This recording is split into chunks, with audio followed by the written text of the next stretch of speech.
Medina की एक गर्म दोपहर थी। गलियों में खाक उड़ रही थी और हर तरफ एक ही बात जुबानों पर थी, मोहम्मद सल्लल्लाहु अलैहि वसल्लम फिर से सताए गए हैं। छोटी सी फातिमा, जो अभी चंद ही साल की थीं, घर के दरवाजे पर खड़ी सुनती जा रही थीं। दिल तेजी से धड़क रहा था। अब्बा कहाँ हैं? क्या हुआ?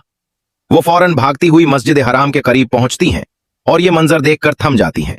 कुरैश के चंद लोग मजाक उड़ा रहे हैं और रहमत आलम सल्लल्लाहु अलैहि वसल्लम के कंधों पर ऊंट की ओझड़ी डाल दी गई है।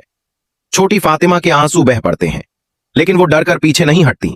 वो बढ़कर अपने नन्हे हाथों से ओझड़ी हटा देती हैं, अपने अब्बा सल्लल्लाहु अलैहि वसल्लम को साफ करती हैं और रो कर कहती हैं, अब्बा जान, आप परेशान न हो, अल्लाह हमारे साथ है। नबी करीम सल्लल्लाहु अलैहि वसल्लम अपनी बेटी को गोद में उठाते हैं, उनके आंसू पोंछते हैं और मुस्कुराकर फरमाते हैं, फातिमा मेरी मां जैसी है। उस दिन कुरैश ने जुल्म किया, मगर दुनिया ने देख लिया था कि एक छोटी सी बच्ची का ईमान भी पहाड़ों से मजबूत होता है।